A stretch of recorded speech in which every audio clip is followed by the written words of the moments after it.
So our first assignment in our watercolor portrait class is to choose a portrait, a watercolor portrait by artist John Senior Sargent. And for the first day of our class, we're going to mainly focus on drawing.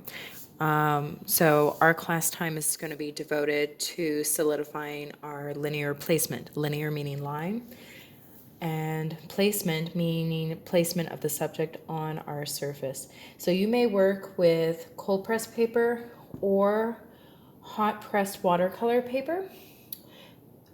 They are both watercolor papers.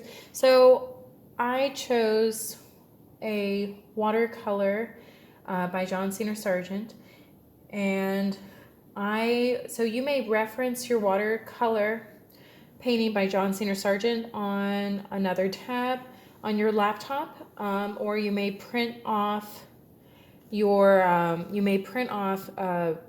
painting that you're going to copy from and place it next to your taped down surface that you'll start your drawing on.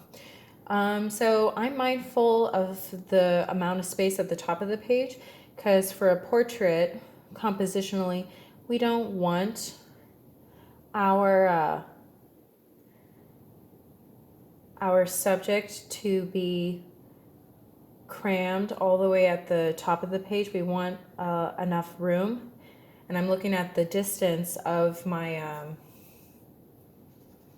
the start of the shape that she is reclining up against in this watercolor. So the reason we want enough room at the top of the page is so the portrait can breathe and it doesn't feel awkward and compress the composition. So you want to be mindful of your placement of your subject when you're copying, and also when you go into your own portrait painting too, when you start your own self-portrait and other portrait assignments that I will be giving throughout the duration of this class.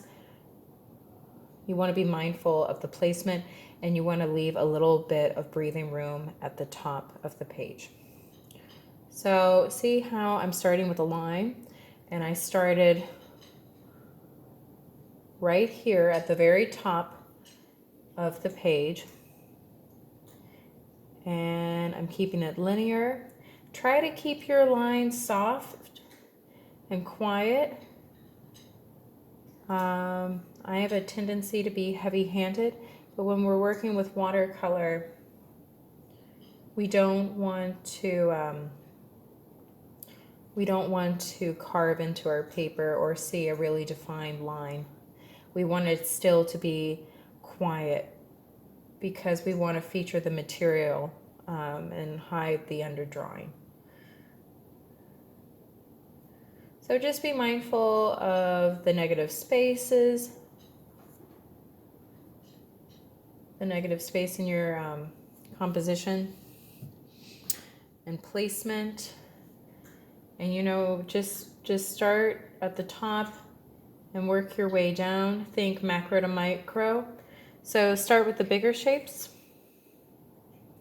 Be mindful of the tangencies as you're drawing those bigger shapes, and especially just for line, because we want to represent the character of that shape. The purpose of the master copy, and I believe you learn a lot from doing a master copy, it's interpretive, but the closer that you get, it informs your hand and eye coordination.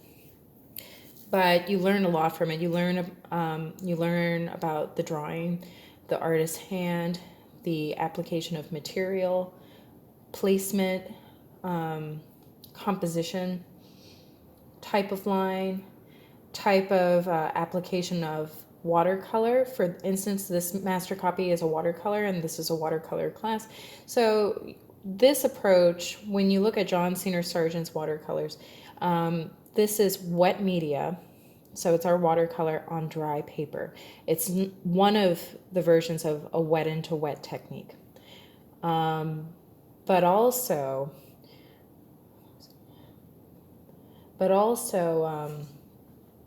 so you learn about how to make saturated color.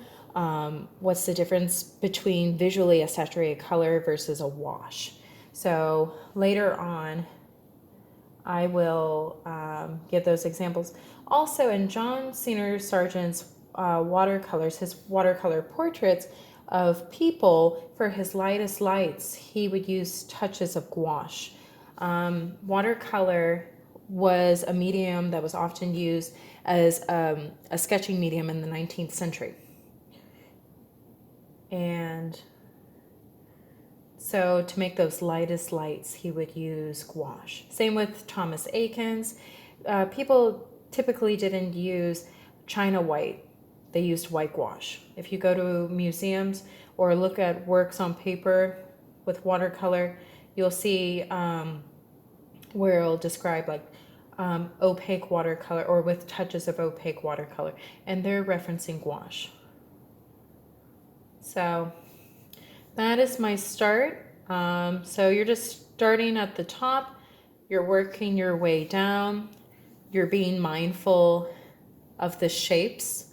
I have a limited time on my recording, but you're just going to continue with the linear placement. You're going to be mindful of the shapes as you go.